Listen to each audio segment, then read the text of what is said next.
Vítajte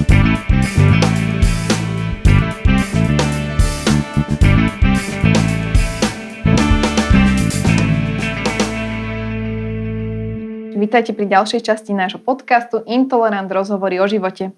A dnes sa budeme venovať témam celiakie, ktorá je teda na prvý pohľad neviditeľná a ovplyvňuje celý život.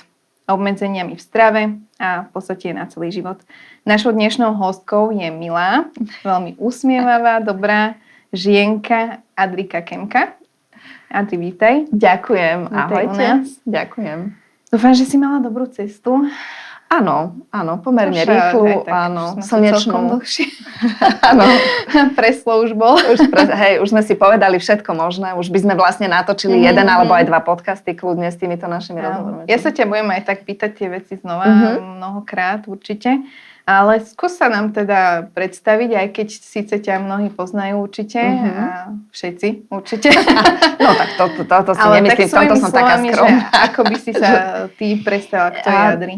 No, ja som matka 2 detí, to teraz je pre mňa také aktuálne, už asi 13 rokov, to je taká moja akože veľmi intenzívna vec, ktorú riešim, keďže mám na starosti 2 malých ľudí, ktorých chcem vychovať v nejakých príjemných a samostatných ľudí, takže to je taká moja prvá vec. No a potom si myslím, že to je aj dôvod, prečo tu sedím, že mi diagnostikovali celiakiu pred snáď 15, 16, 17 rokov, radšej to už ani nepočítam. A ja som to sa snažila postaviť tak, aby to nebolo také, že no a teraz koniec sveta, zrútil sa mi svet. Ale chcela som z toho ako keby, nie že vyťažiť, ale vyrobiť nejaký svoje že výhodu. Takže som začala, ešte to nebolo samozrejme na začiatku, že som si to uvedomovala, ale od začiatku som bola v tom taká, že no tak dobre, keď mi to diagnostikovali, musím to prijať pozitívne, lebo je to vlastne dobrá vec, lebo už teraz mi nebude zle. Moje zdravotné problémy už vieme, kde korenia a čo je ich príčinou. No a idem sa teraz sústrediť na to, aby som sa vedela dobre najesť, lebo ja milujem jedlo. Milujem dobré jedlo a mala som pocit, že no tak toto už je hotovo, lebo naozaj pred tými 16 rokmi, že tak ja už som asi dojedla. Že to už budú len také tie suchotiny a všelijaké také chleby, že to asi nebude nič moc. Áno, rýžové chlebiky, bála som sa toho. No a tak som sa zamerala na to, aby som hľadala možno alternatívy, ale chutné alternatívy. A potom som zistila, že tie chutné alternatívy chutia aj mojim neceliatickým priateľom, lebo veľa sme mali návštev, veľa sme chodili po návštevách a začala som piecť. Vždy som doniesla teda nejaký dezert a všetci, toto je naozaj bezlepkové, že to je super. Že... No a potom postupne ma tak začali k tomu inšpirovať, aby som tie recepty zdieľala.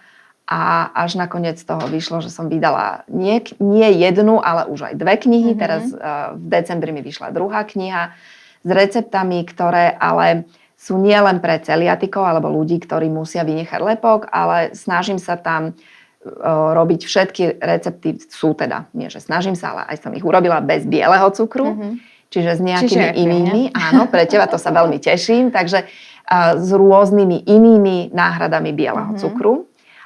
No a samozrejme bezlaktózové a drvivá väčšina je aj vegánska. Čiže ak niekto nemôže vôbec živočíšne nejaké produkty, tak sú tam aj také recepty. Recepty sú označené aj tie, ktoré obsahujú orechy, alebo teda nie orechy vlašské, ale teda orechoviny. Áno. Tie orechy, ako ktoré alergén. sú tak ako alergén. No a každý si môže ako keby to vyskladať ako chce, že ak nie si celiatik alebo ak nedodržiavaš bezlepkovú dietu, tak tam kľudne použiješ tú hladkú bielu múku a urobíš si to tak, ako potrebuješ, ale treba buď bez orechov alebo bez krávského mlieka.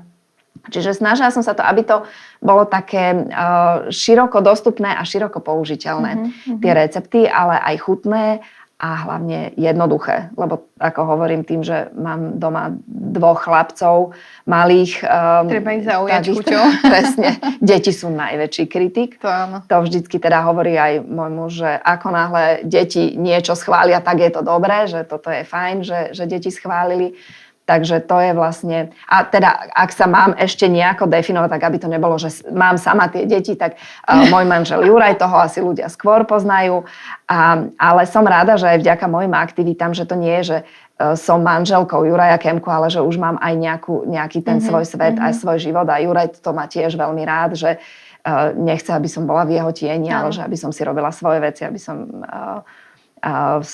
sa venovala tomu, čo ma baví a čo ma naplňa. Takže toto je taký môj svet. Môj muž, moje deti, moje knihy, moje recepty. To sú ďalšie tvoje deti. To sú ďalšie moje deti, presne. Takže to je to, čím žijem a kto ja som.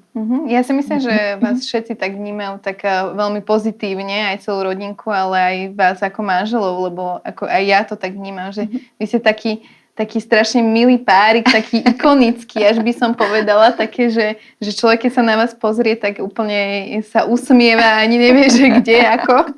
Že tak, to je naozaj samozrejme také sú milé. dní, kedy to není úplne tak ikonické, jasné, keď ráno vstávame o tej 6:30, tak nevyzeráme ikonicky. Ale áno, môj muž dokáže urobiť srandu z čohokoľvek a to je úžasná vlastnosť a myslím si, že celá rodina už tak nejako na tom humore fungujeme bez toho humoru a bez bez tej úsmevnosti. Možno by sme nevedeli prežiť veľakrát. A tak som to myslela, že ste na takej jednej rovine podľa mňa, že vy si to tak sami. A to je to, že si to vnútri určíš v podstate. To sa teším, že takto pôsobíme. No a si mi to vlastne tak aj nahrala na to možno to prijatie tej choroby, že ako si to na tom začiatku mala, lebo veľakrát je to ťažké, keď to zistíš, že ja som to teda tak mala, že mi išli také tie, však veľakrát to hovorí, že doktor mi otvoril dvere a z úsmevom, že no tak máme to tam, že pani Vespera, máme tam Crohnovú chorobu. On sa usmial a ja som pozerala na neho, že či mám plakať, alebo sa smiať, alebo čo mám robiť. Tomu a rozumiem, potom ešte otázky, že prečo tak pre neho je to, že takto. tak ja som to zistil, tak máme to tam, ale za tým si ty, ktorá prichádzaš s tým, že dokeľu ja mám nejaké celoživotné ochorenie, ako s tým idem žiť, ako s tým budem cestovať, ako s tým bude žiť moja rodina, ako to príjmu, že tam je strašne veľa otázok. Vnímam to ja už teraz aj cez mnohých mojich followerov, ktorí mi píšu. Teraz nedávno mi napísala mamička jedna, že no tak aj druhý syn má potvrdenú celiakiu. A veľa tých ľudí mi píše, že no tak teraz som úplne zúfala, lebo fakt neviem, čo idem variť. A rozumiem tento pocit, lebo ja som skôr bola naozaj v tom nastavení, že tak viem, čo je mi. Áno. Už mi bude dobre, ale postupne potom ťa zrazí tá realita. Pred tými x 16, 15, 16, 17, neviem, rokov to bolo oveľa horšie. Pamätám si, že jeden chlieb stál vtedy na prepočet, že 6 eur, 5-6 eur, hej, čo neviem, či to náhodou ešte nebolo aj v slovenských korunách, ale tuším, už nie, už to bolo v eurách. Čo mi prišlo, že dnes ten chlieb, keď je 5 eur, je už viac menej normálne, ale tedy to bola fakt, že násobne vyššia cena. Aj všetkých tých iných vecí, cestoviny, to bol môj úplný sen, že dobré cestoviny bez lepku, to som si ani nevedela predstaviť, že ešte niekedy budem jesť, jedla som len tie rýžové. No a postupne ten sortiment, ja potom som taká pozitívna, že dojdem do toho obchodu, že aj toto už je bezlepkové. Už niekto vymyslel aj toto bezlepkové, že ja sa z toho tak teším a rozumiem tomu, lebo ja si pamätám svoj pocit, keď tu v tých obchodoch bolo minimum a bolo to veľmi drahé a väčšinou to bolo v takých tých bioobchodoch alebo špecializovaných obchodoch. Neexistuje, že v normálnych potravinách, to bolo úplne zriedka, že si dostala chleba v potravinách. Čiže ja som všade cestovala vybalená nejakým chlebom a nejakým keksíkom alebo niečo na zajedenie. A pamätám si situáciu, boli sme vtedy v New Yorku a kamarátka mi hovorí, že ona tam bývala a hovorí, že poď, že zoberiem ťa do takého obchodu, že tam budú mať niečo pre teba a tam bola celý jeden regál bezlepkových chlebov. Tam bol biely, tmavý, semiačkový, sladký chleba, neviem čo všetko. A ešte aj vtedy ja som vlastne začala aj s tým, že som dlho nevedela o tej celiakii, tak už to moje črevo začalo protestovať aj pri mliečných výrobkoch. Takže tam boli aj náhrady mlieka, také tie rastlinné od vanilkovej, jahodové, čokoládové, všetko. A ja som tam stála pri tom regále a takto mi stekali slzy, že ja sa budem môcť niekedy normálne najesť, že ten chlieb bude raz chutiť takto aj u nás. Takže ja som sa tak vždycky nabila takou, aj v zahraničí som sa tak motivovala, nabila takou pozitívnou skúsenosťou, že ono to príde aj k nám raz. A že sa to dá a ide to. Dá sa to a ide to. No to musíme trošku presadiť aj tu.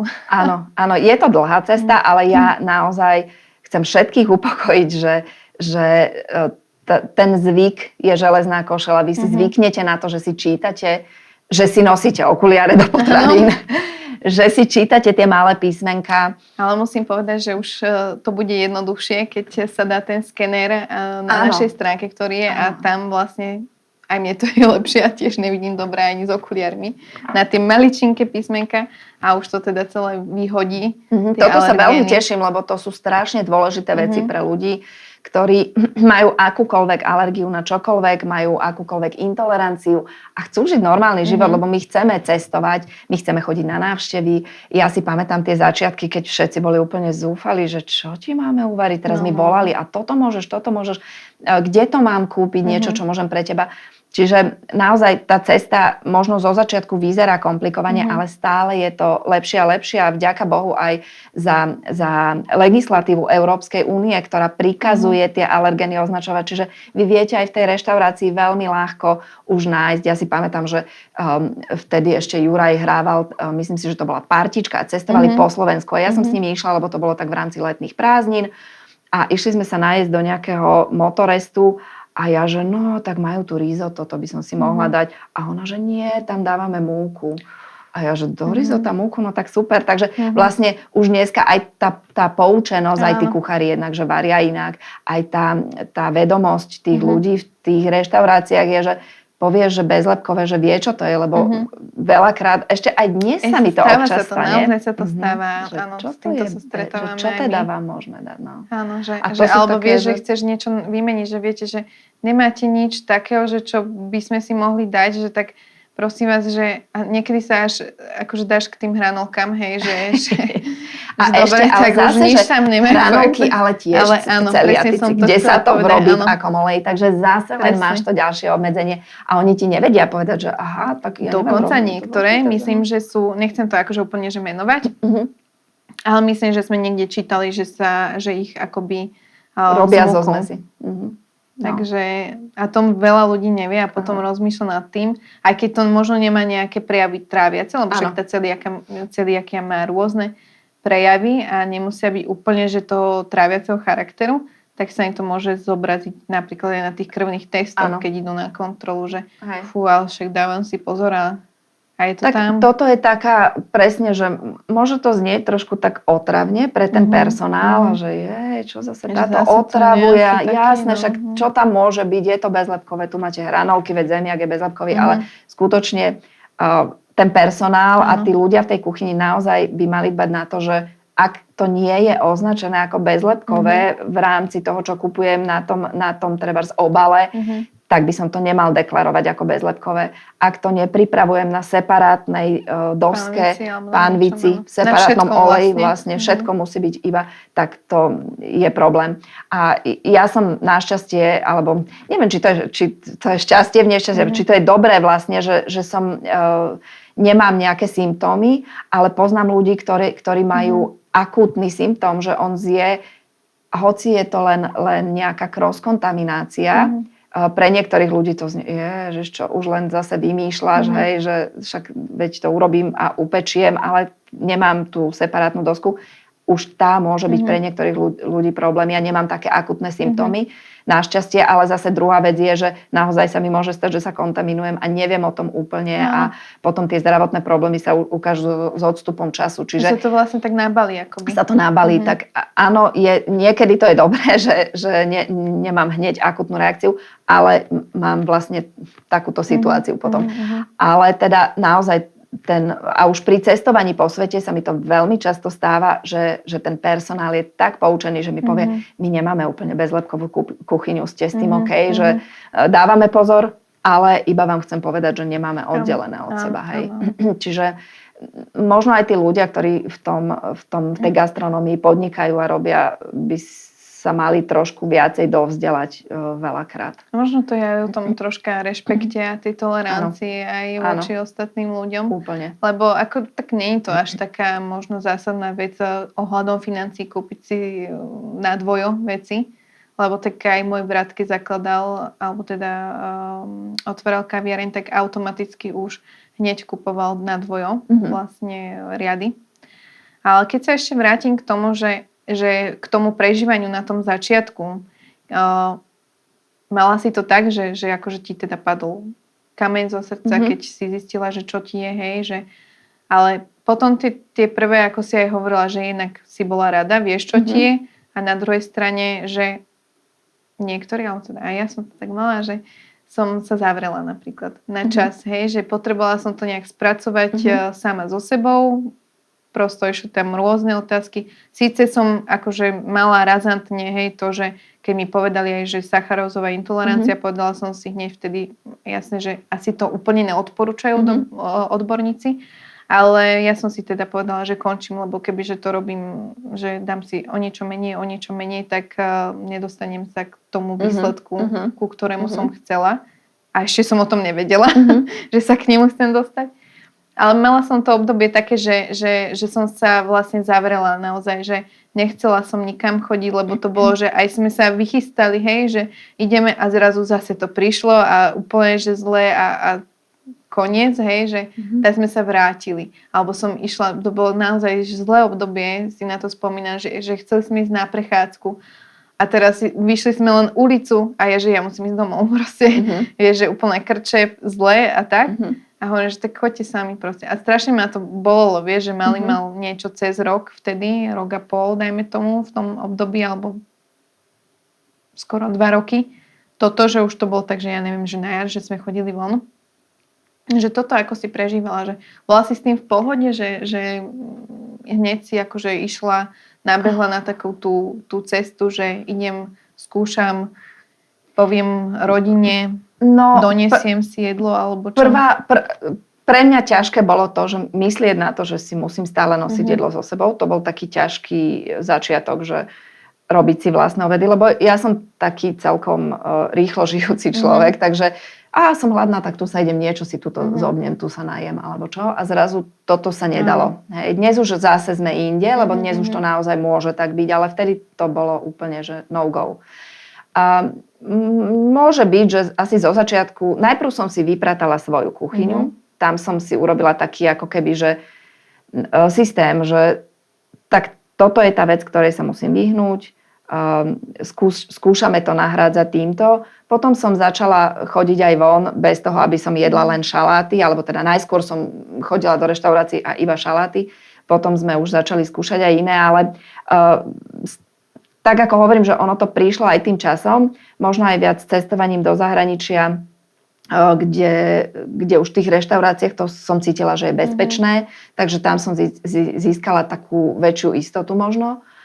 A čo sa týka rodiny, presne to bolo, že najskôr bolo, že však trošku si daj. Hej. A zo začiatku som to naozaj aj tak robila, že som ešte nemala tú znalosť o tej diete, že no tak tu keď si dám jeden rožok za mesiac, tak nič sa nestane. Hej. Že až potom som sa vlastne dovzdelala, čo to je, lebo ani ten lekár, ktorý mi to diagnostikoval, to nebolo, že tak tuto ani tie možno web stránky, na Instagram vôbec vtedy nefungoval, čiže nebolo to, že by som mala nejakú asi ani brožúrky nejaké, že... Minimálne. Tá choroba sa ešte aj dnes stále veľmi málo diagnostikuje. 9 z 10 celiatikov ešte stále nie je diagnostikovaných, lebo ono je to taká chameleonská choroba. Ona sa skováva od vypadávania vlasov, cez lámavé nechty, cez zlú pleť alebo problémy s pleťou, ekzémy, bolesti brucha. U mňa sa prejavovala ako chronický únavový syndrom. To bolo také, čo... väčšinou aj s autoimunitnými ochoreniami. Áno, a ja som to vyhodnotila, že veľa pracujem a vtedy som aj veľa pracovala, to je pravda, že ani sme nemali deti, čiže venovala som sa viacej práci a ja som to tak vyhodnotila, že som strašne unavená, ale teda preto, že veľa pracujem a ani by ma nenapadlo, že to môže byť dôsledok nejakej choroby. A dnes už, keď to už vieme, tak verím, že by sme to mohli viacej Áno. diagnostikovať aj na základe takýchto vedľajších symptómov a stále to nerobíme, hej. Čiže ešte tu máme ďalšiu veľkú cestu pred sebou a ja sa veľa aj pohybujem v tej celiatickej komunite, takej tej zahraničnej. Mám veľa v rámci Európy priateľov prostredníctvom práve sociálnych sietí a Instagramu, kde sú títo rôzni teda Instagrameri, ktorí robia treba z recepty alebo osvetu. A známa z Malty mi napríklad hovorila, že tam každé 2 roky máš nárok na znova sa dať otestovať bez ohľadu na to, či máš niekoho v rodine, bez ohľadu na to, či sa nejako cíti, že máš právo sa každé 2 roky dať testovať. A ono sa aj hovorí, že vlastne ty musíš mať nejakú genetickú predispozíciu. U nás to aj tak je, že ja som dala testovať deti, ktoré neprejavila sa genetická predispozícia, ale ono sa aj môže vyvinúť tá celiakia, alebo teda minimálne neznášanlivosť lepku počas x rokov. Tam sú každé 2 roky ti vlastne poisťovňa, tak ako máš preventívnu prehliadku, ti zaplatí aj odber krvi a prehliadku, alebo teda vyhodnotenie, či máš nejakú predispozíciu na celiakiu. To práve podľa mňa smerujeme k tej téme, čo sa týka jednak samého seba, že som unavený, niečo ma tuto pobolieva, tuto ma bolí, však to nič není, ideme ďalej, pracujem, starám sa o deti a jedno s druhým, idem si ďalej, potom už to začne byť veľmi intenzívne, aj u mňa to tak bolo, že jednak niečo sa prehliadalo, všetci mi hovorili, však to je normálne, veď aj po pôrode, však to hnačky sú OK, mi bolo povedané, tak si vrajím, že tak asi neviem, už sa to začalo zintenzívňovať. Až tak, že ma to úplne položilo akože na posteľ, tak povedzme, a pri malom dieťati. A potom vlastne už je zase to štádium, kedy si povieš, že OK, idem k lekárovi, lenže kde máš ísť? Musíš ísť k svojmu obvodenému lekárovi, lebo však ten ťa musí niekam poslať. Ideš k lekárovi, ten ťa pošle, teda mňa konkrétne poslali na chirurgiu, že s podozrením slepého čreva, lebo však pravá strana dole vystrelovala mi bolesť, keď mi to stlačí, že som ešte zostala ležať. Slepé črevo bolo teda akože vylúčené. Vrátila som sa naspäť, povedali mi teda, že mám nejaké iné vyšetrenia a lekárka mi povedala, že na čo, slepé črevo tam nie je. Ideme ďalej, vydržte, choďte si robiť aj viacej sa pre mňa hovorí, že, lebo prúh mi zistili, hovorí, že či mám nejaké obmedzenia alebo niečo, to bolo vlastne jediné, čo mi vtedy zistili. A ona, nie, len sa premáhajte ďalej. Takže vlastne my sme naučení nepočúvať svoje telo a ísť a premáhať sa. A ešte plus tí doktori, niektorí, čas výnimkám naozaj, a niektorí to tak zbagatelizujú, že úplne, že však vám nič není. Ale pritom naozaj ti je. A potom, keď sa ti to zopakuje a nedaj Bože sa ozveš a povedia ti, že teda však mne tak povedali, že akože asi mi... Ale ja už som si to tak myslela, vieš, že mi asi preskakuje. Že si to nejakým spôsobom namýšľam alebo niečo, vieš, že keď mi povedaš, však vám nič není. A vlastne potom už tam nechceš ísť, vieš, že tomu lekárovi. A že tuto vlastne už ideme k tomu, že tí ľudia častokrát možno aj chcú, ale veľmi nemajú tú možnosť sa niekam dostať. A áno, a teraz si ťa vlastne prehadzujú tí doktori, pri každom stráviš dni, týždne, mesiace čakaním na termíny a toto celé trvá a ty zatiaľ trpíš a to tvoje telo ti vysiela signály a prosí o pomoc a my sme není úplne naučení ho počúvať a rozmýšľať aj nad vecami, ktoré možno, keby sme sa nad tým zamysleli, tak nám takto zacvaknú do seba, hej, že veľmi málo sa, myslím si, hovorí stále o tom, že ako dôležité je mať zdravé to črevo a koľko chorôb a prejavov a symptómov z toho pochádza, takže... Ono v podstate je to teda na pohľad neviditeľné, aj tí lekári, teda však nemáme tu na čele napísané, že čo naozaj v tom vnútri máme. Aj tým, že teda my robíme tú osvetu na pohľad neviditeľným ochoreniam, väčšinou teda v každom dieli sa pýtam dve rovnaké otázky a jednou z nich je aj vlastne tá, že čo si predstavuješ pod pojmom na pohľad neviditeľné ochorenia, a teda aj v tom tvojom konkrétnom prípade, možno čo to pre teba znamená? Na pohľad neviditeľné ochorenie si myslím, že to môže byť, to je strašne široký diapazón. Môže to byť od duševných ochorení, od problémov, ktoré potláčame, lebo máme pocit, že sme príliš precitliveli. A sú to veci, ktoré nevieme tak úplne jednoducho diagnostikovať a povieme si presne to, vydrž to. Hej? A my držíme, až to ochorenie ti začne už vyskakovať inde, lebo ono už to telo nevie, ako ti má dať vedieť, že črevo nefunguje, tak teraz začne niečo iné. Už ti začnú padať vlasy, alebo sa ti kazia zuby, alebo čokoľvek iné. A to je presne toto, čo je ako keby, že celostná medicína, strašne dôležitá. Pozrieť sa na človeka, vy máte problém tu, to by mohlo ukazovať práve napríklad v tomto prípade na to črevo. Ty si spomínala aj teda, že vlastne už to bolo 15-16 rokov, čo ti teda diagnostikovali. Môžeš aj možno povedať, že ako a potom, že ako si prešla k lekárom? Ja som vlastne úplne inú vec hľadala. Ja som mala nejaké problémy s nádychom, s dýchaním. Myslím si, vtedy to takto nejako bolo. To je sranda, ono sa to vždycky tak spája s týmto. No. Že niečo s tým dýchaním. Áno. Lebo aj minule sme sa to vlastne v podcaste bavili, čo vyjde teda už onedlho, teda toto bude takže to už vlastne budú diváci aj vidieť. A vlastne, že aj histamín jednak sa vie prejavovať aj cez toto, aj že vlastne aj ja som bola takže stále chorá a stále to dýchanie. Riešili, že niečo mám s plúcami, nič sa nenašlo, vieš. Že... A ja som takto mala, chodila som na tie spirometrie, dýchala do všetkého možného a nič mi nezistili. Až vlastne potom sme išli na to cez stravu a ja som dostala jeden obrovský list skoro všetkého, čo musím vylúčiť. Tam boli zeleniny, ovocia, aj vlastne nejaké skrížené alergie. Dodnes napríklad mne robí problém, keď zjem veľa lieskovcov. Zopár, dobre, ale už veľa cítim. A tam sa s tými krížilo niekoľko ovocí a vecí. Čiže tam bolo toto. Potom tam boli oleje, olivový, čiže ja som, nie že olivový len, tam boli všetky oleje, okrem tuším kokosového a kukuričného som vtedy mohla. Takže ja som vlastne potom začala tým, že som dodržiavala, úplne kompletne som dodržala túto dietu. Vylúčila som fakt, že toho strašne veľa, ale zase sa na to pozerám, že objavila som nové chute. Ja som napríklad dovtedy nevedela, že kukuričný olej existuje, hej, že chodila som si ho kúpovať do Rakúska, lebo tu ho, tuším, ani nebolo dostať, ak áno, tak bol veľmi drahý.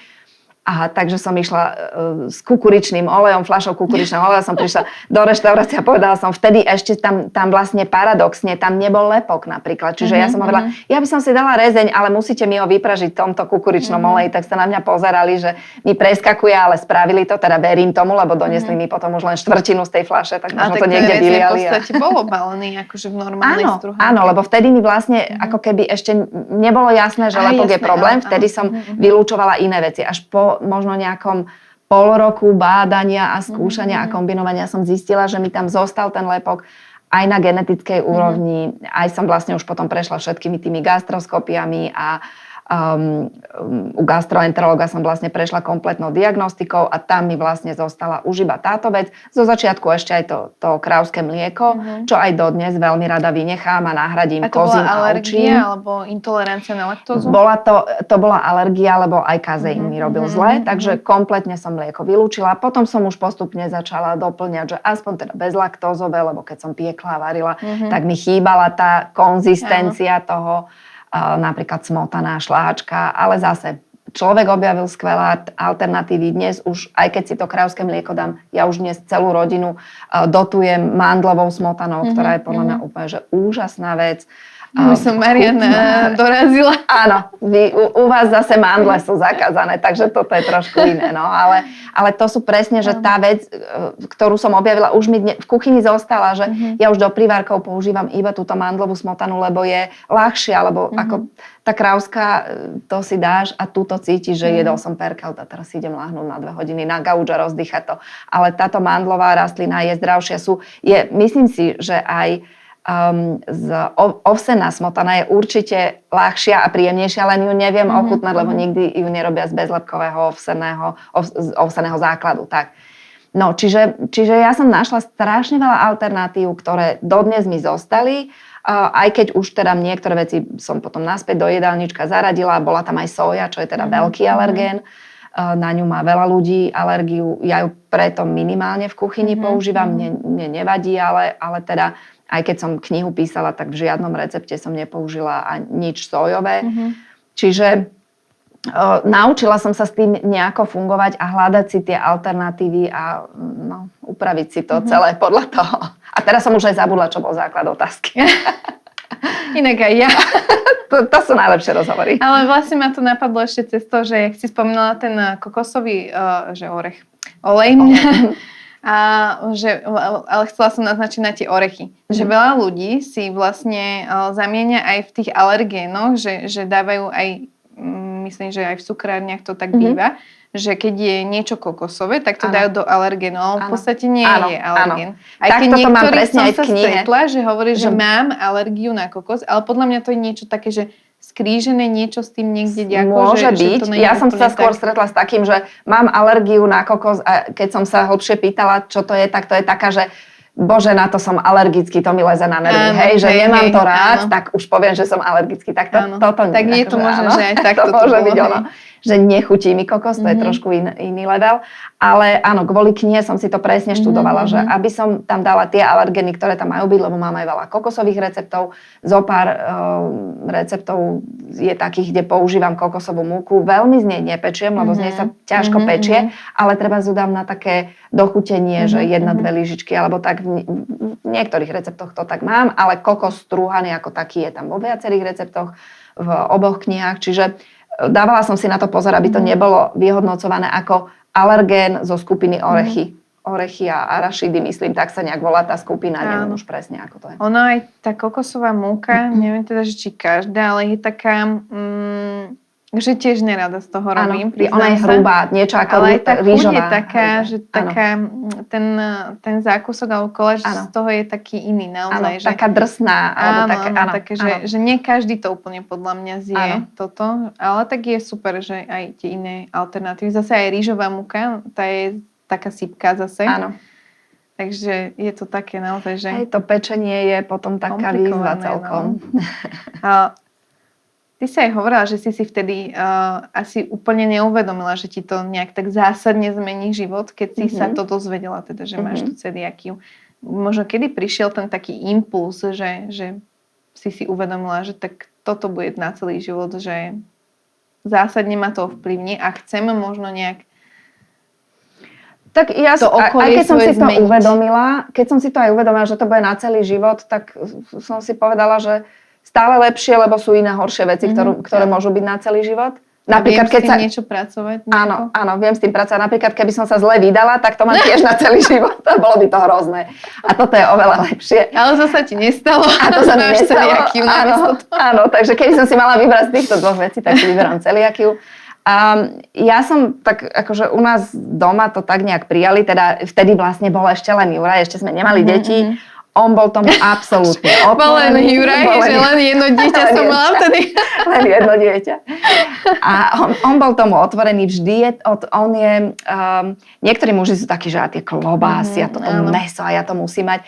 A ja som začala týmto, že vylučujeme teda lepok z mojej kuchyne, hľadáme alternatívy, vylučujeme kráľovské mlieko, hľadáme alternatívy a keď už sme pri tom, tak vylučme aj ten biely cukor, ktorý je nezdravý. Že nikde som to nemala podložené, že by som ho nemala, ale vedela som, že mi nerobí úplne dobre a že celkovo to nie je zdravá potravina, takže poďme do toho.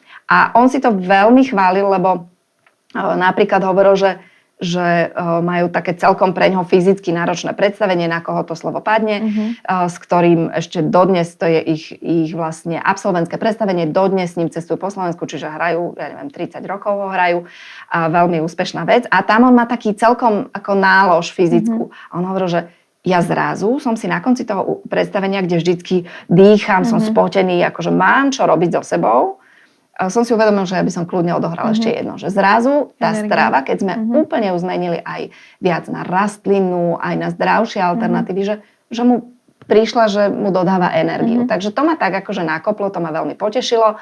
A postupne, ja som vlastne ani nejako sa nebolo to, že teraz nejaká revolúcia v kuchyni, lebo dovtedy som ani veľmi nevarila, boli sme mladí, chodili sme jesť von a jedávali sme u rodičov, ale ja som iba vyhodila bielu múku z kuchyne, začala som hľadať zdravšie veci a možno som začala váriť viac a začala som v tom aj nachádzať také potešenie, hlavne v tom pečení. Áno. A to bolo pre mňa to, že niečo vytvorím, my sa z toho doma najeme, Máš z toho radosť? Mám z toho radosť, môžem ľudí ponúkať, im to chutí. A mám taký malý darček, ktorý môžem priniesť niekomu alebo urobiť mu radosť, že to bolo pre mňa také novum, že ja vlastne, a to je celkom taký paradox na to, že som vydala 2 kuchárske knihy, tak podľa mňa, keď som sa vydávala, tak som vedela variť možno krupičnú kašu. A dnes ja som sa tak zažrala do toho a hľadám inšpiráciu aj vo svete, pri cestovaní u rôznych food blogerov. Učím sa dnes už, varievam také veci, ktoré naši rodičia nepoznali. Ja som skôr taká, že nie úplne tradičná kuchyňa, že z tej tradičnej milujeme brinzové halušky, aj deti to majú radi, ale nejaké bôčiky alebo takéto veci vyprážané a ťažké jedla to nerobíme veľmi. To je úplne, že keď sa pečie kačka, to nechávam na Jurajovi, lebo on je výborný kuchár. Keď má na to čas, tak on sa s tým vyhrá a on tieto, čo treba dlho piec v rúre, to on urobí. Ale ja som taká, že ja mám radšej tie zeleninové veci, mojej rodine to chutí, našťastie sú všetci zeleninoví, takže ja keď si vymyslím akýkoľvek zeleninový dish a viem to už aj tak celkom dochutiť, že to je tá najväčšia radosť pre mňa, keď ich nakrmím. Keď to není, že tak toto nechcem a jednému z tých mladších samozrejme musím variť niečo iné, lebo toto on nemá rád. Čiže pre mňa je to také, že nájsť niečo, čo zasytí všetkých, je to aj zdravé, aj to je pre nich prospešné, tak to je pre mňa taká pridaná hodnota. Presne mi prišla aj tá myšlienka, jak si hovorila, že keď sa ti to tak zastaví, to jedlo tuto a musíš to potom 2 hodiny predýchať a potom si spomínala Juraja, že teda mal vlastne viacej energie, že ono by to vlastne tak nemalo byť, že by sme to mali 2 hodiny predýchavať. Áno. Ale to sme si často ani neuvedomovali a naozaj, keď si aj spätne sa pozriem do minulosti teda, tak naozaj však to býval taký štandard, nie? Že v nedeľu sa naobeduješ ťažké jedlo a teraz všetci zasadnú k telke, poláhyňajú, aj podrímajú. Ešte to zabiješ nejakým koláčom krémovým, kde je kopa masla a toto. Takže to je taký ako keby zvyk a my očakávame od toho jedla, že takto to je. Ale už ja si myslím, že už tieto generácie, čo teraz vlastne aj varíme, aj sa venujeme tej kuchyni, že už to máme inak, že už chceš, aby to jedlo chutilo, aby si sa po ňom cítil dobre, aby si nebol úplne zabetonovaný na 2 hodiny.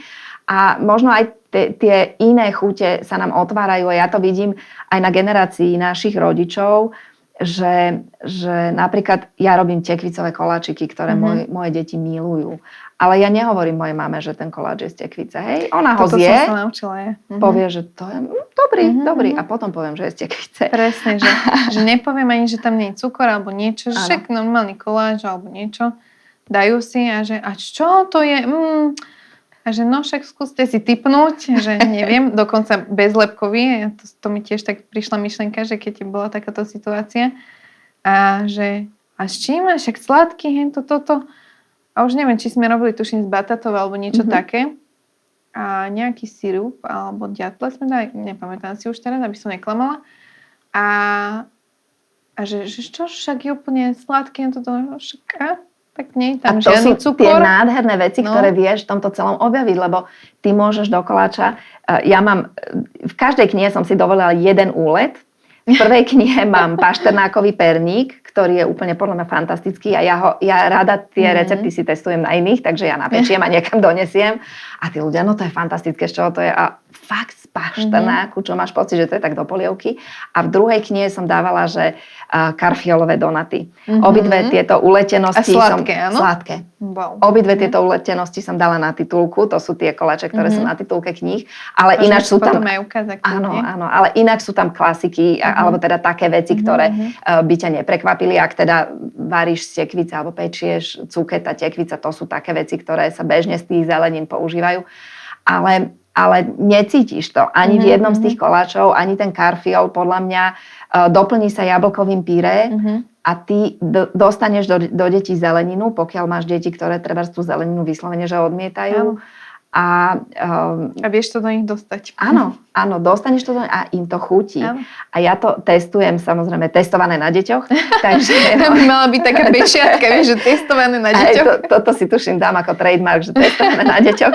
A ja im to tak nabalím a sem tam oni tak porozdávajú spolužiakom v škole a potom už to je, že mami, že to chutilo všetkým, že tie zelené, že to mi môžeš poslať zelené trebárs mafiny, ktoré sú zo špenátových listov samozrejme, alebo sú že slnečnicové maslo zo slnečnicových semiačok zmiešané so žltkami a ono keď ho upečieš a necháš ho dobre vychladnúť a potom tak a keď sa ten muffin rozkrojí, tak je vnútri úplne zelený a to je potom súťažia, že kto odkrojí alebo odkusne zelenší muffin. Čiže a to si robíš, prepáč, toto maslo, alebo teda to zo slnečnicových semienok? Dá sa vyrobiť, ale normálne sa dá kúpiť. Už zase sme ďalej, kedysi som ho zháňala horko ťažko, ale dneska na nejakých e-shopoch sa úplne v kľude dá kúpiť, dokonca už aj v obchodoch som ho videla. Takže je to také, že to sú veci, ktoré mňa baví robiť, keď to chutí deťom. Druhú knihu som ja venovala desiatám, lebo oni až tak doma možno koláče nezjedia, skôr doma si vypýtajú čokoládku, samozrejme, keď majú Mikulášsku ešte zostala, alebo teraz veľkonočná. Ale skôr ovocie jedia doma, že my im nakráme velikánsky tanier od jablk, jahod, hrušky, čokoľvek, ananás. To majú radi, ale do školy im to robievam najčastejšie. Ja som rada, keď si môžem napiecť v nedeľu, si urobím 3 koláčiky a celý týždeň to rôzne striedam a vyskladám. Väčšinou je to tak, že v stredu, štvrtok už to dojde, takže znova urobím nejakú 1-2 veci, ktoré potom tam dokladám. Takže pre mňa je dôležité, aby to dávalo aj zmysel, lebo veľakrát sa povie, že bez lepku, bez mlieka, bez cukru, že to je bez chuti. Čo tam je? To nemôže chutiť. To ani si nedám. Áno, tak máme takých ľudí, uvidíš. Áno, že ani nesiané. Alebo že zo špaldovej múky, vieš, že to neexistuje. Proste, že, ale normálny koláč proste. To je akože v našom prípade, hej, že teda môžeme použiť tú špaldovú múku. Ale ty si aj teda hovorila, že pečeš aj 3 koláče v nedeľu, čo je teda dosť veľa. Aj v stredu možno napečeš ďalšie koláče, varíš naozaj stále doma. Ako vyzerá tvoj bežný taký pracovný deň? Vieš čo, ja to mám ako taký relax. Ja ja teda nahrávam podcasty denníka N, hlasové, to robím večer, takže v týždni, keď nahrávam ich večer a keď mám službu, tak samozrejme nestihnem piecť. Ale keď nenahrávam, tak sa idem do tej kuchyne tak odreagovať. A to je taký môj čas, že vtedy aj tam vymyslím niečo. Ale ono to tak znie, že 3 koláče. Ale to sú také rýchle a ľahké veci a recepty, že ja naozaj som myslela na to, že nie každý možno rád pečie ako ja a sú obdobia, kedy ja pečím, že každý deň. A sú potom obdobia, kedy príde, že 2 mesiace nič. Že proste sa mi nechce, že sa úplne vypnem. Áno, tak niekedy. Áno, ale napríklad, keď som teraz pripravovala knihu, tak takého dobrého pol roka som piekla skoro každý deň a niekedy aj viac, lebo som to potrebovala viackrát preskúšať, doladiť. Aj sa niekedy do toho, že keď si mala keď máš termín, že odovzdávam, zajtra fotím a potrebujem to už dotiahnuť, aby to bolo pekné, tak veľmi sa mi nechcelo. A my sme išli celkom takou zrýchlenou cestou, že s mojou fotografkou sme nafotili aj 6-7 receptov denne. Lebo ona má doma 5 detí, ja 2, takže sme to fotili cez leto a chceli sme to mať čím skôr odfotené, takže sme si vždycky venovali na to nejaké 2-3 dní po sebe a vtedy som bola už fakt, že unavená, takže áno, nútila som sa do toho. Ale preto je pre mňa aj dôležité, aby tie recepty boli, že šup, nahádžeš do jednej misy, zmiešaš, vyleješ na plech do mafinových formičiek, a potom na to dáš maximálne čokoládu alebo niečím dozdobíš ovocie alebo niečo, že aby to boli rýchle, jednoduché recepty. Že toto samozrejme máme radi aj krémové, niekedy sa mi chce s tým aj píplať, niekedy urobím aj makronky, ale to naozaj v období, keď mám na to čas a chuť. Môžeme aj podať knižku možno, Marian? Aby sme si pozreli aj teda ten obrázok prvý. Áno, toto sú tie karfiolové donaty. A toto je ten paštenákový perník a ešte je také akože z druhej strany som dala, že aby to bolo taký akože fór. Zozadu je skované ovocie, teda zelenina, takto v tomto prípade zozadu ich mám za chrbtom, aby nebolo jasné, z čoho sú, keď ich podávate. Ale zaručujem sa za to, že necítiš tam paštenák, že nemáš pocit, že ješ. A vyzerá perfektne, akože ja už začnem byť hladná. Vidíš, tak škoda, že som ich nenapiekla, aby sme ich ochutnali. Mohli sme si, áno. Takže v každej knihe sú také, že je tam aj, v tejto prvej sú rozhovory ja a Juraj o tom, ako žijeme, ako cestujeme, ako s takýmto nejakým intoleranciou a s takýmito problémami s Ostravou sa dá žiť a cestovať. A je tam 50 receptov. V tejto druhej knihe, keďže je venovaná 10 alebo veciam, ktoré urobíš si so sebou na 10. A teraz tie 10 to tak znie, že ja nemám deti, ja to nebudem si kupovať, lebo nerobím 10, ale ja aj sebe si robím na cestu. A my, ktorí máme nejaké obmedzenie, si veľmi často niečo nosíme v taške. V taške celiatika vždy nájdeš niečo malé na zajedenie. A takže to som robila vlastne také koláčiky, ktoré nemajú krém, ktoré sa ti neroztopia, keď ich nesieš. A tu vpredu sú rozhovory. Tentokrát som dala rozhovory o 10 a nie so mnou a s Jurajom, ale máme tam rozhovor s Peťom Saganom, máme tam rozhovor s Peťou Polnišovou, Tomášom Maštalírom, Kristínou Tormovou a 2 ľuďmi z kuchyne, ktorí sa venujú teda vareniu a pečeniu, a to je Sisters Bakery Miška Smolová, moja kamarátka, a Peťo Varga, šéf kuchár. Takže 6 takých, áno, že aby sa dalo aj pri tom, kým pečieš a máš to v rúre, tak si prečítaš nejaký rozhovor. Výborne. No a opäť je tu zase 50 receptov, každý je vždy na jednej strane. K tomu je fotka, aby ste pekne videli, ako krásne vám to vyjde na záver. A popísané tuto hore vlastne v krúžkoch alergény, tieto označenia mi kreslil Juraj, aj toto je jeho písmo, on má taký trademark, také veľmi pekné písmo, čiže tuto je vždycky sú označené všetky alergény a popísané, koľko to trvá, koľko máš toho kúskov, a teda deti mi to ilustrovali. Nech sme tam celá rodina. Naozaj super. Takto. Aj tá myšlienka, jedno je o vás, druhé už je také aj iné rozhovory. Áno. My sme sa síce o tom bavili, ale... Ďakujem. Neviem, myslím, že sme to teraz akože nespomínali. Pardon. Čo sa teda toho varenia týka, si jediná, ktorá teda trpí na celiakiu alebo má nejaké obmedzenia, alebo teda si mi spomínala, že syn teda má teraz niečo nové, ale predtým, keď ste ešte nevedeli, oni sa tak akoby prispôsobili, alebo ako to máte? My sme taká rodina, že tolerantná ku mne a k mojim intoleranciám, čiže u nás nikto to nejako neriešil.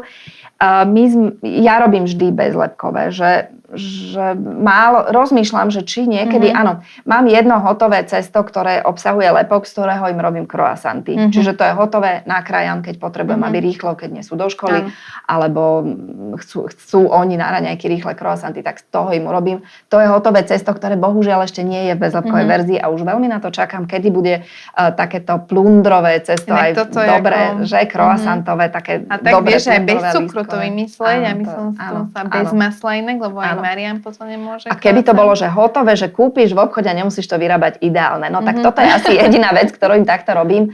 Ja kváskujem chlieb. Ten môj chlieb je celá rodina, milujú ho. Keď je teplý, tak ho zjeme skoro celý na posedenie, iba s maslom. Je to úplne, že fajn, ale samozrejme, pečivko im chýba, croissanty im chýbajú, takže to si zvyšok rodiny má svoje a to im teda kupujem, alebo si oni kúpia. Šimonko má trošku také ako keby sklon k exematickej pleti a zistili sme, že mu nerobí úplne dobre pšenica, takže keď sa dá, tak ju vylúčime. Má on to šťastie, že aj v škole majú tú možnosť a toto je to naozaj, že chcem skloniť hlavu pred všetkými rodičmi, ktorí musia s deťmi dodržiavať akúkoľvek dietu a ich škola to netoleruje alebo neponúka im možnosť bezlepkovej, bezlaktózovej, bezmliečnej, akékoľvek stravy. Je to úplne, si to neviem predstaviť, že každé ráno s deťmi balím obed a ako to vlastne sa deje, že on si ho musí zohrievať. Je to veľmi náročné, čiže veľmi obdivujem každého, kto toto robí, lebo my tu možnosť máme vybrať si bezlepkové, bezmliečne, dokonca vegánska verzia je tam už pre deti 2. stupňa v našej škole, takže veľmi sa z toho teším, že takáto je možnosť. Toto je naozaj perfektné, lebo mnohokrát som však v tých skupinách na Facebooku je, že mamičky a neviem čo. A veľakrát som čítala, že sa pýtali na školy napríklad, alebo sa sťažovali, že že nemôžu doniesť ani napríklad bezlepkové jedlo, lebo že oni im to vlastne odmietajú zohriať v mikrovlnke, že aby sa akože nekontaminovala, hej, že tej mikrovlnke, že tak vlastne, že tak, a teraz tá mama musí sú... akože zohriať doma, alebo proste nachystať a doniesť pravdepodobne, že toto je také zložité, že toto je naozaj... No, ja si myslím, že vďaka Bohu pribúda škôl, ktoré už toto chápu a tolerujú jedálne a veľa škôl má už externých dodávateľov, čiže vedia to zabezpečiť, že to je v samostatných nádobách, že sa to nekontaminuje, že to je dobré, ale naozaj hovorím, že to je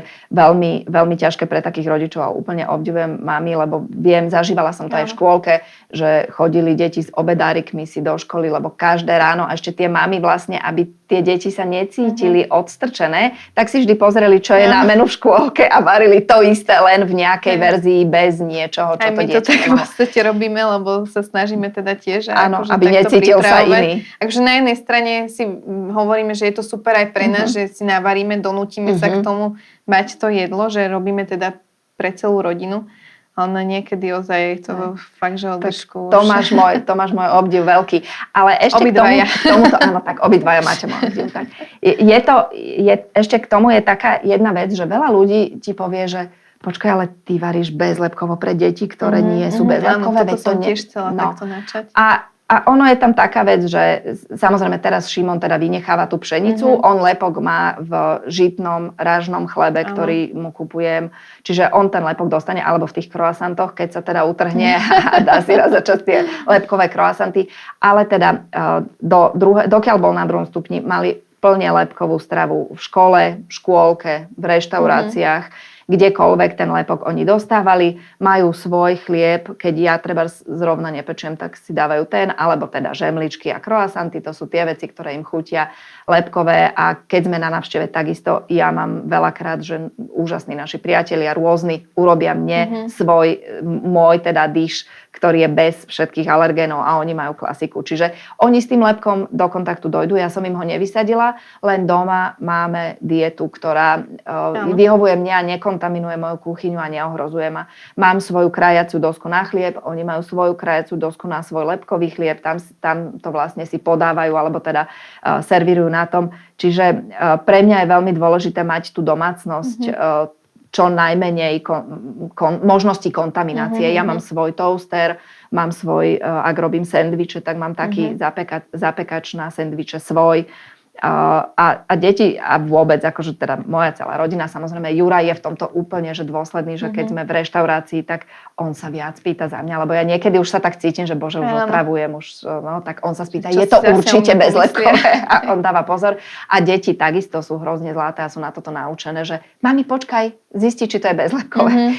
Že dávajú na mňa pozor a vedia, čo to je žiť s touto dietou. Takže ja sa aj celkom teším v tom, že sa učia takej tolerancii, že to berú ako normálnu vec, že niekto niečo nemôže jesť a není to pre nich nič čudné ani niečo, z čoho by sa mali vysmievať trebárs, lebo veľakrát tieto deti, ktoré majú nejaké obmedzenie, sú potom šikanované v škole, alebo sa im vysmievajú, lebo sú iní, lebo majú iný obed alebo niečo. Takže som ráda, že moje deti získavajú túto citlivosť a toleranciu. Ono podľa mňa aj, ja som si to tak potom časom povedala, že vždy niečo zlé je na niečo dobré.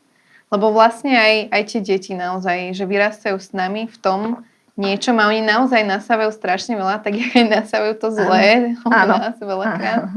Ale aj to dobré, čo sa im snažíme zasiať, lebo aj ten náš malý, on hneď toto nemôžeme a hneď už takto, že vie si to akože vyselektovať, aj keď niekedy niečo zje.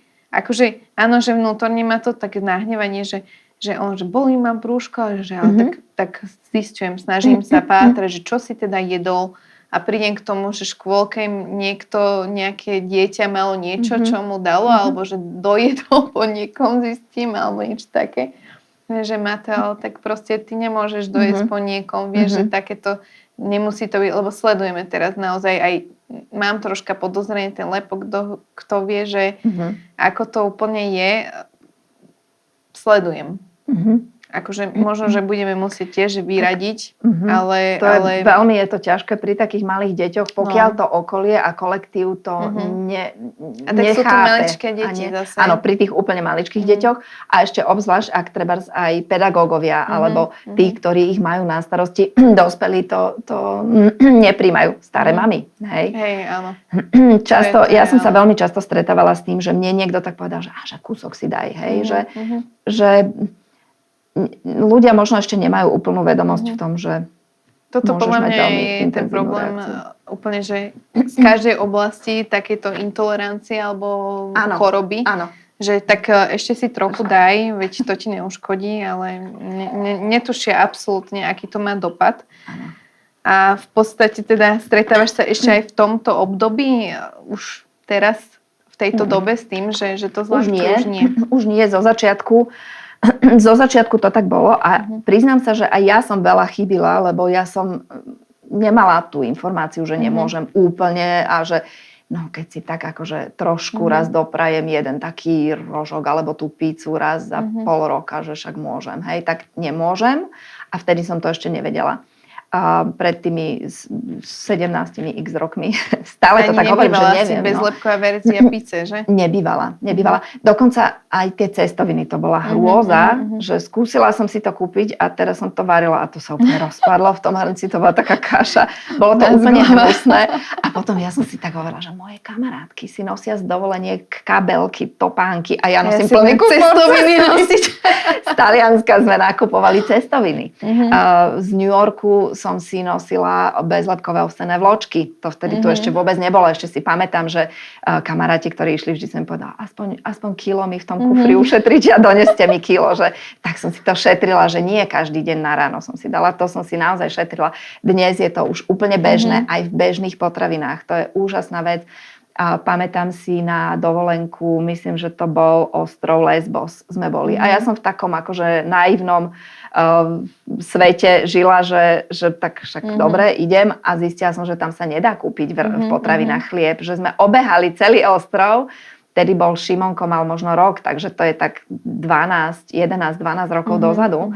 A obehali sme celý ostrov a jedine boli tie rýžové chleby, že to som si šetrila na raňajky a ešte ani nebolo, že teraz už napíšem do hotela, vždy dopredu a už si aj pripadám, že už to je zbytočné, lebo všade mi vždy napíšu, že máme bez... Áno, ale po svete už je to tak.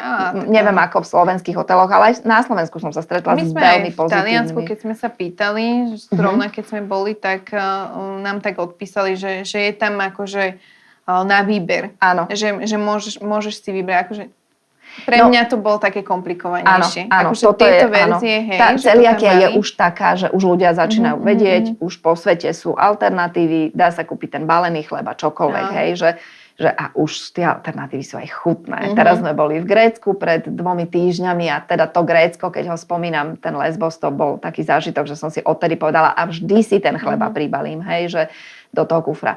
No ale už to je tak, že teraz na raňajky som prišla, hlásila som to dopredu samozrejme, lebo som bola, akože stále som taká, že aby si nakúpili pre istotu, lebo niekde sa mi stalo, že prvý deň mi dali a potom povedali, no ale my už nemáme. Áno, presne. No. Potom raz sme boli teda v Taliansku, kde pani bola úplne zlatá, lebo hovorí, že ona má kamarátku a že na ňu si dala predpísať v lekárni a že to mi doniesla na raňajky, že to bolo ešte vtedy taký úplne, tiež sme ešte nemali deti, čiže to muselo byť tak 15 rokov dozadu alebo tak. No ale teraz sme boli teda v Grécku a oni mi doniesli na raňajky krásnu veľkú takú fokaču, k tomu 2 croissanty a 2 pán čokolád. Teplé. A ja som to samozrejme všetko zožrala. Lebo som bola taká šťastná, že toto. A ešte si hovorím, je to teplé. Oni keď to odnesú do tej kuchyne, no to už stvrdne, lebo však bezlepkové cesto, to zahodia. Takže ja som to všetko pojedla. A 3 dní som takto teda raňajkovala, potom som sa najbližšie najedla až o 5:00 po obede, lebo som sa naraňajkovala na celý deň. Ale ešte stále v sebe mám ten pocit, že keď je niečo bezlepkové, tak hneď to musím využiť a že ešte stále je to taká vzácnosť. Ale už to je stále častejšie a už aj ten personál, aj to, že je to bežná vec. No. Takže... Ja musím povedať, že ja som si takisto brala chlebík, teda klasický, ale kváskový. Lebo keď sme išli teda za kamarátmi do Anglicka A nevedela som vôbec, že ako to tam je, lebo oni mi nevedeli povedať, lebo akože Áno. v podstate ich to nejak nezaujímalo, hej, že čím je tam nejaký kváskový chlieb alebo tak. A ono to je tam, alebo teda všeobecne problém s tými kvásnicami, droždím, ale keď sa to nazývalo kedysi, alebo veľa ľudí hovorí kvásnice a hovorí kvások. Áno. Ale hovorí kvások vlastne drožďu s mliekom alebo s vodou vlažnou a s cukrom dokonca ešte. Čo je úplná kombinácia pre mňa vražedná. Čiže mne sa stalo naozaj aj na tom začiatku. Vtedy neboli ešte úplne také, že pekárne kváskové všade, alebo ani stále nie sú úplne, že nie je to také rozšírené v mnohých mestách alebo v obciach, že by boli. A vlastne na tom začiatku ja som bola, a to som bola v Trnave dokonca, v nejakej pekárni a bola som sa pýtať, že či majú kváskový chlieb.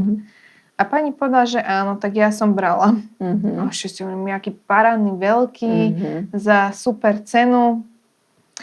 Tak sme došli domov, spravili sme si večeru. Celá noc bola prebdená. Takže to bolo veľmi zle. Odtedy som si začala na to dávať naozaj extrémny pozor a už aj vtedy vlastne sme si hovorili, že musíme nejak tých ľudí akože poučať. Akože nechcem to tak povedať, že poučať, ale naozaj, že ani edukovať nechcem povedať, lebo nie som nejaký odborník, áno, ale tá vlastná skúsenosť podľa mňa hovorí veľa. A vlastne zrovna v tom období, keď sa mi toto prejavilo a už bolo, neviem, pol roka, už som mala teda diagnózu stanovenú aj tie intolerancie a teda to sa týka teda tej trehalózovej intolerancie, čo sa toho kváskového chlebu týka.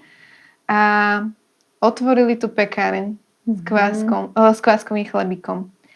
Tak to bolo úplne úžasné, to som bola úplne nadšená. A potom sme vlastne zistili, že o jednej sme ešte nevedeli, takže bola ešte ďalšia a ďalšie otvorili, alebo teda sme začali nachádzať akoby, že tie miesta, takže naozaj, že teraz už to je. A vlastne ja som si vtedy aj začala piecť ten chlebík, ale ako si ani nie, že by nebol čas, no teraz skôr, že je to také, že nie je na to toľko času, že keď som mimo domova, alebo tak.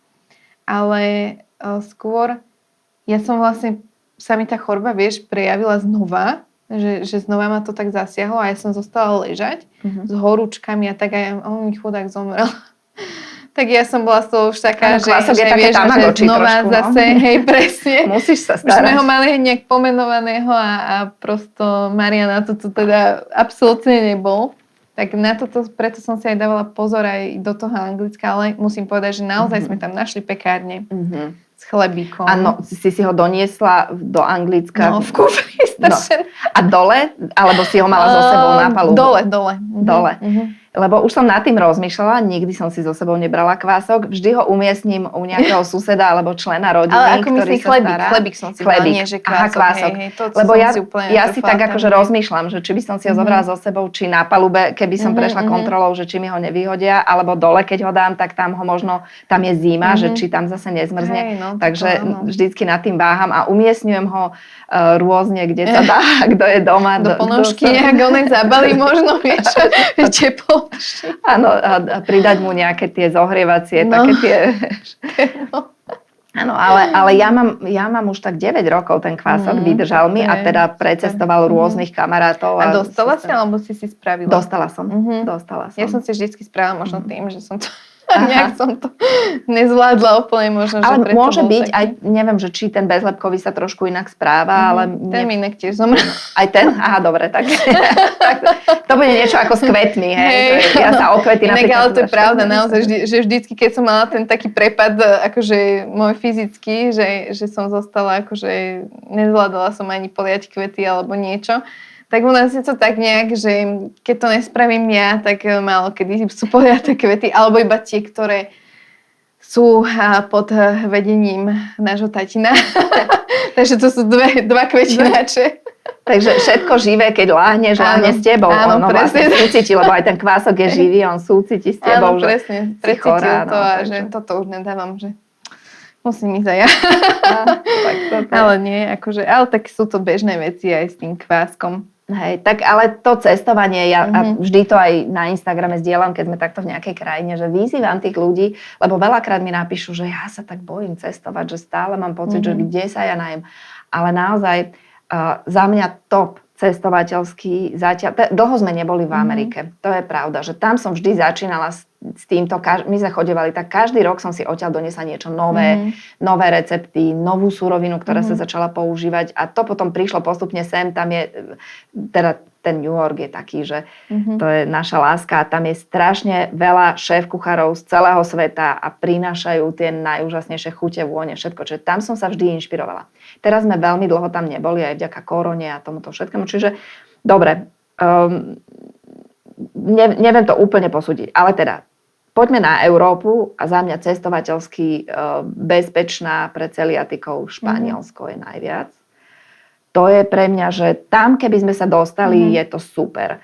V Španielsku sú označené všetky cestoviny, teda všetky suroviny, ktoré môžu byť a potraviny, ktoré môžu byť označené ako bezlepkové, sú označené. To je pre mňa veľká vec, lebo už to není také, že ty máš jedno oddelenie v potravinách, ktoré je pre teba. Ale tvoje sú celé potraviny. Ty len pozeráš, že keď je tam, ja neviem, 5 nejakých omáčok, tak len pozeráš, ktorá je bezlepková. A v tom Španielsku sú 4 z tých 5 bezlepkové. Hej?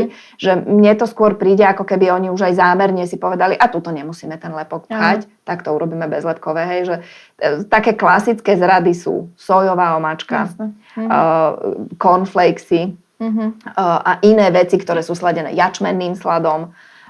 Takže to sú také klasické zrádne veci a oni ich tu majú v bezlepkovej verzii úplne bežne.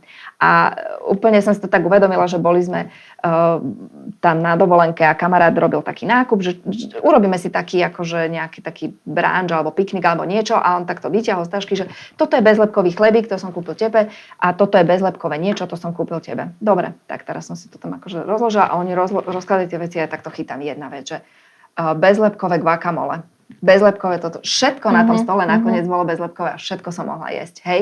Ale akože to, že si dá si pozor na to, že toto mi kúpil, ale vlastne som mohla všetko jesť a to bol pre mňa taký úžasný pocit, že vlastne dá sa to. Je to aj označené v tých potravinách, sú tam niektoré potraviny, ktoré to majú nie že len na obale, ale máš, ako keď máš treba ten regál, tak v tom regáli máš takto zapichnuté také že tam vidíš, že tu je niečo bezlepkové. Také štítky, štítok, hej. Takže v tomto je to úžasné. V reštauráciách tí ľudia sa spýtajú, máte celiakiu alebo alergiu? Že veľmi ste na tom zle, alebo je tam tá cross-kontaminácia je veľmi, lebo povedia, my nie sme úplne bezlepková kuchyňa. Chcem, aby ste to vedeli. Dokonca mi raz povedali, že ma neobslúžia. Alebo teda akože slušne, ale povedali, viete, že nie, lebo mohlo by sa vám niečo stať a my si to nebereme na triko. Hej, to sa mi už stalo. Potom Taliansko, tam chodievame tiež už niekoľko rokov a zase ten progres je úžasný. Pamätám si, ešte keď sme chodili sami dvaja do Ríma, tak zase som si doniesla tie svoje cestoviny alebo svoj chlebík. A teraz je veľmi veľa reštaurácií, kde na dverách majú napísané. Máme bezlepkové menu separátne. Dokonca aj tam, aj v Španielsku, aj po celom svete vznikajú, že bezlepková reštaurácia kompletne. Takže vy prídete a viete, že sa môžete najesť zo všetkého, že to je úplne bezlepková kuchyňa. To ma veľmi teší, že nastal tento posun. Takže mňa napadlo taká kombinácia toho s tými rastlinnými mliekami. Že s týmto si sa ako stretla? Neviem úplne, či si to správne pamätám, ale zdá sa mi, že tým, že my teda nemôžeme soju a väčšinou sú teda, že buď sojové mlieka alebo ovsené a tam zase nemáš tú istotu bezlepkovú napríklad. Áno. A potom ešte sú mandlové, čo zase vy nemôžete. Áno. A rýžové, kokosové. Kedy sa kokosové ponúka v tých kaviarniach. Áno, to si myslím, že to je ešte taká, veľakrát mi ponúknú, že máme rastlinné, jasné máme, ja sa tak poteším, ovsené. Wait, tak to asi nie. Ale už je aj ovsené bezlepkové, ale je ich málo kedy. Dokonca pamätám si, že pred niekoľkými rokmi na Pohode sa mi stalo, že som si ráno dávala kávu s takýmto, že rastlinné mlieko a vtedy ma vôbec nenapadlo skontrolovať, že teda není to bezlepkové to mlieko, že som mala to tak zažité, že rastlinné mlieko, jasné, to môžem a potom, že prečo je mne zle? 2 dní som cítila sa úplne, že zle a potom, že tak toto bola tá kontaminácia. Presne, a dokonca aj cukor. Aj slnečnicový olej. No napríklad v mandlové mlieko bez cukru to je málo kedy. Ak ti aj ponúkajú v kaviarniach, tak vždy je to sladené cukrom. Hej, že to sú také veci. A možno niekedy sa tí ľudia v tých reštauráciách na to tak pozerajú a zdvíhajú to obočie, že čo zase chce. Ale je to strašne dôležité, aby oni tú informáciu mali, lebo tebe to môže zachrániť život doslova. Presne tak to je. Ale naozaj je toto s tým cukrom, že človek by si to naozaj nepovedal, že v tom mlieku... A ten cukor je strašne veľa surovín skovaných v takých ingredienciách. A potom už len rozmýšľaš, že čo vlastne, kudy kam. Rozmýšľam, ešte mi niečo napadlo, čo som chcela prebrať, ale zabudla som po ceste, že čo to bolo. Môžeme prejsť k takému, že ako ťa to celé poznačilo, možno či ťa to nejako zmenilo ako človeka. A čo ti to dalo? Lebo väčšinou sa tak akože rozpráva o tom, že čo ti choroba zobrala, ale ja sa rada pozerám na to, že čo ti dala. A ja nikdy som nad tým nejak nerozmýšľala, že čo mi zobrala. Možno v tých začiatkoch som si tak hovorila, croissantík, krásny, voňavý by som si dala, ale teraz už presne 2 týždne dozadu. Nechýba ti obyčajný rožok? Obyčajný biely rožok, no to áno.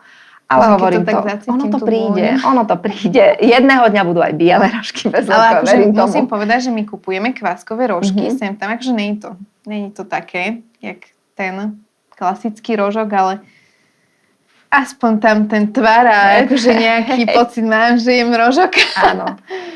Už teraz, nie, ani nie. Niekedy Juraj je v tomto taký hrozne zlatý, že povie, a ja si to nedám, lebo to si nemôžeš dať ani ty a ja si dám niečo iné. To je super. V reštaurácii, alebo tak, že ako keby, aby mi neurobil chuť, ale nevnímam to ako nejaké zlo, obmedzenie, ako som povedala, stále lepšie ako akákoľvek iná horšia vec, ktorá by sa mi mohla v živote udiať. Ja to berem ako súčasť a stále si hovorím, že takto to malo byť, lebo môžem otvárať dvere, oči, svet pre iných ľudí, ktorí trebárs boli diagnostikovaní neskôr ako ja. Snažím sa otočiť si to na to dobré, že niečo objavím a hneď to prezdielam ľuďom. Teraz nemusí to byť, nerobím ja to tak, že no tak tu mám platenú spoluprácu alebo s týmito spolupracujem. Nie, ja chcem tým ľuďom naozaj priniesť relevantné a informácie, ktoré môžu uľahčiť život. Áno, a ktoré ja používam. Hlavne tak, aby to bolo autentické. Hej? Že ak ja používam toto, ak ja z tohto varím, ak ja som to použila, chutilo mi to, ak ja som sa tu najedla a bolo to dobré a je to bezpečné, tak to zdieľam tým ľuďom. Mne veľmi pomáhajú informácie od iných ľudí pri cestovaní. Aj vďaka teda tej mojej komunite poznám veľa ľudí z iných miest, ktorí majú urobené guidy na cestovanie v rámci svojho, ale aj iných miest. Takže aj teraz sa chystám zase na cesty a už som písala jednej, prosím ťa, nemáš náhodou zmapované toto a toto mesto? A teraz sme boli vlastne v Grécku, mám kamaráta z Grécka a on mi pekne poslal zoznam. Tuto sa naješ, tu je obchod s bezlepkovými vecami, tu je kaviareň, tu je cukráreň, že kde viem, že to je pre teba bezpečné. Je to hrozne fajn, že táto komunita si môže zdieľať veci. A ja som rada, že som súčasťou tejto komunity. Ja si myslím, že každý človek je rád súčasťou niečoho, súčasťou nejakej komunity a ja som veľmi rada, ak môžem ešte niekomu aj ďalej pomôcť. Ak mi veľakrát píšu ľudia, ktorí sú zúfali, hlavne teda mami, ktorým deti diagnostikovali a teraz rozmýšľajú, a čo teraz, kde začať a tak ich ako keby upokojím, že dá sa to. Viem si predstaviť, že keby moje deti diagnostikovali, tak tiež by to bolo ten pocit chvíľu by som sa z toho spamätávala, lebo viem, že zrazu musím dávať oveľa väčší pozor na nich a neviem, že či treba z školy, kam pôjdu ďalej, kam sa posunú do života, či budú tam mať tie možnosti. Jasné, že ten začiatok je taký a je to sklamanie alebo strach, ale ja sa chcem na to pozerať tak, že je to fajn, že mi to prinieslo do života veľa možností, veľa príležitostí, veľa nových ľudí, veľa nových chutí a že mi to vlastne tak otvorilo také dvere a že lepok a vôbec to jedlo dá sa vždy nejako vyskladať. Ten lepok nemusí byť gro vašej kuchyne, nemusí to byť základ vašej kuchyne. Dá sa to, dôležité je aj komunikovať to s okolím. Ja mám teda to šťastie, že moje okolie, naši priatelia a hlavne teda moja rodina, môj manžel to úplne toleruje, úplne to prijal. Nikdy mi nejako nepovedal, no tak ja si urobím to svoje lepkové, lebo toto sa nedá jesť. On ma vždy chváli, že som fantastická kuchárka. Je pravda, že on vždycky zje všetko, čo robím ja, ale ja už som sa naozaj zase naučila s tými vecami fungovať a musím povedať už aj teraz nekriticky, že moje halušky už sú tak fantastické, aj tie bezlepkové, že ja už som sa ani nechcela vrátiť k takým lepkovým, lebo sú a prídu mi, že sú trošku ľahšie. Áno, presne to som chcela povedať, že určite to je ľahšie. Áno, tak ja mám aj tú podporu, aj to okolie, ale ja som si aj vychovala to svoje široké okolie, že ľudia vedia. Takže, a myslím si, že stále treba o tom hovoriť, netreba sa za to hanbiť, za akékoľvek obmedzenie od histamínu cez, a nie len v strave, hej, že akákoľvek inakosť, musíme o tom hovoriť, musíme sa prijať, musíme sa navzájom rešpektovať a vždy vychádzam z toho, že čo ja viem, čo bude zajtra, že prečo ja sa mám trápiť niečím, prečo ja sa mám zbytočne si prirábať starosti. Treba to brať tak, ako to je a prijať to a príjmať tých ľudí inakých, lebo ja neviem, čo mne diagnostikujú zajtra. Hej? Čiže naučiť aj tie deti, aby sa neposmievali, aby to tolerovali. Ja som veľmi vďačná, že moje deti dostávajú aj tento rozmer aj v škole. V Matúškovej triede máme chlapca s ťažkou alergiou na arašidy a celá trieda sme sa zhodli, že nebudeme posielať žiadne desiaty, ktoré obsahujú arašidy. Sem tam sa to samozrejme stane, ale teda napríklad ja, keď Matúšovi dám niečo, v čom je trošku arašidového masla, tak mu poviem, nesmieš mu to dať, ale zase akože on aj vie, on sa ho vždycky pýta. Áno. Hej, že vždy mu povie, vieš čo, nedám ti dneska ochutnať z desiaty, alebo nerozdelím koláčik. Keď im robím na narodeniny, samozrejme extrémny pozor si na to dávam, že keď rozdávajú triede, hej, iba keď to má v tej svojej krabičke, tak to nenosí nejaké alergény, alebo teda pre toho chlapca. A všetci rodičia do jedného sme sa zhodli, že jasné, keď sú oslavy, vždy ide SMS-ka, toto môže byť, toto ste s týmto OK, že tolerujeme to a učíme to aj tie deti. Je to strašne dôležité a tá tolerancia nie len v tom jedle, ale ona potom sa prenáša aj do bežného života. A tolerancia inakosti. A to je základ toho, aby spoločnosť fungovala k sebe slušne a aby sme tu spolu prežili. Ty si mi už v podstate aj tak odpovedala na takú tú poslednú, tú typickú otázku, čo pre teba znamená tolerancia. A v podstate si aj v tom videjku našom pred 2 rokmi cca odpovedala na to, tak ak chceš, môžeš ešte teda možno pár slovami povedať, tak my sme sa tu bavili hlavne o tej tolerancii v jedle, ale ono to je tolerovať sa navzájom vo všetkom. Ak sa bavíme o tom jedle a niekto mi povie, vieš čo, ja nemám rád toto a toto, napríklad moje deti, keď mi povedia, že mami, ja toto a toto nechcem, ja im to neskovávam do jedla. Ja mu poviem rovno, ochutnaj to, je to tam, nebudeš to tam cítiť, to ti garantujem. Hej? Ale ak by mu nejaká chuť vyslovene vadila a on mi povie, že to nechce, ja ho tolerujem. Hej? Ja to podám mu to inak, alebo mu to nepodávam a počkám, kým si zvykne na tú chuť. Kým príde ten čas. To sa bavíme o jedle, ale to je vlastne vo všetkom. A myslím si, že tá tolerancia začína už práve v tom malom veku. Ak ich učíme, že ich tolerujeme, že sú tolerované ich chute, ak sa bavíme o jedle, ale aj ich pocity. Ak ich počúvame, ak ich tolerujeme, ukazujeme im, že sú dôležití. A je strašne dôležité ich týmto naučiť, aby aj oni vnímali to, čo majú iní ľudia, aké potreby, aké pocity, aby aj oni vedeli tolerovať iných ľudí. Lebo ja si myslím, že najstrašnejší pocit pre matku je, keď vysiela dieťa do školy alebo do kolektívu alebo kdekoľvek, kde ho nepríjmajú. A neviem si predstaviť, že by som deti dávala na 8 hodín do školy, do škôlky, do kolektívu, kde nie je prijaté, kde nie je vypočuté a nie je tolerované. Ak má akúkoľvek inakosť, a to máme dnes každý, máme nejakú inakosť a nemusíme sa baviť len o intoleranciách v jedle, ale každý sme niečím odlišný, iný preferenciami, hocičím. Musíme to navzájom vedieť spolu prežiť a spolu si nastaviť tie hranice a rešpektovať sa. To je celé. Krásne si to zhrnula. My máme taký zvyk, že na záver sa vždycky trošku zahráme. Ale už sme to postupne... Milujem spoločenské hry, áno. Výborne. Akurát som sa chcela spýtať, že či máš rada takéto hry. Máme takú komunikačnú kartovú hru s názvom Tolerancia. Rozhovory o živote. Klasicky. Takže To, čo sme doteraz vlastne robili, takže... Možno, že bude aj niečo podobné tomu, čo sme riešili. Kľudne si vyber, ako vám sa ti páči. Tak, kedy je pre teba najťažšie zostať tolerantný? No, toto je veľmi dobrá otázka, tolerantná. Ťažko sa mi tolerujú názory a ľudia, ktorí šíria nenávisť, ktorí svojim názorom podporujú jednoznačné zlo. Veľmi ťažko sa mi, a to už vlastne zachádzam aj do takého spoločensko-politického nejakého tónu, veľmi ťažko sa mi počúvajú a vypočujú ľudia, ktorí prichádzajú s jasnými hoaxami, naratívmi, niečím, čo ja vnímam ako čisté zlo, či už je to ohľadne vojny na Ukrajine, prijatia ľudí z LGBTI plus komunity.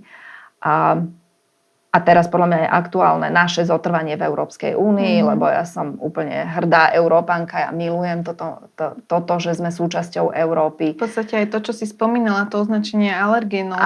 Áno, mne to uľahčuje život vďaka tomu, že aj ja som súčasťou tej európskej komunity celiatikov, že nadnárodné firmy prinášajú sem tie svoje potraviny, ktoré sú pre mňa bezpečné. To všetko je aj úloha Európskej únie, to označovanie a vďaka za Európsku úniu. Takže ja milujem tú možnosť cestovať bez dokladov a bez peňazí v podstate, lebo všade máme tú istú menu a môžeme sa pohybovať slobodne. Tá sloboda a toto celé je pre mňa dôležité a ako náhle vidím, že niekto svojimi názormi ohrozuje túto moju slobodu, tak toto je pre mňa veľmi ťažké prijať a tolerovať. Tam mám pocit, že tam končia moje hranice tolerancie. Hej.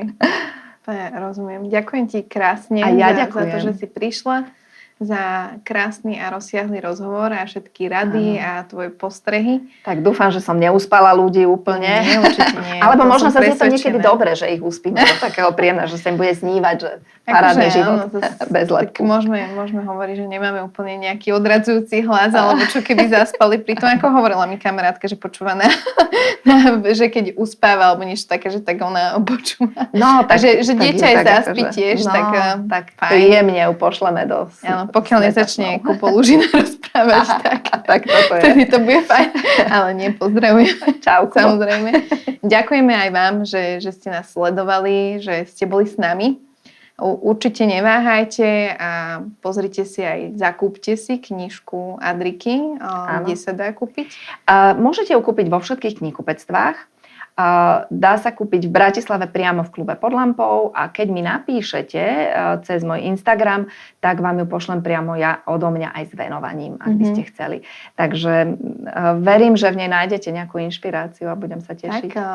Tak určite neváhajte a kúpte si knižku, aj kontaktujte Adriku, dajte nám sledovanie na stránkach a tešíme sa znova na budúce. Veríme, že teda sa vám táto časť páčila a keď by ste niečo možno chceli aj prebrať alebo povedať, čo sa vám páčilo konkrétne, môžete nám komentovať. Tak, ďakujem za pozvanie. Veľmi príjemne sme sa porozprávali. Ďakujeme veľmi pekne. Ďakujem. Majte sa pekne. Ahojte.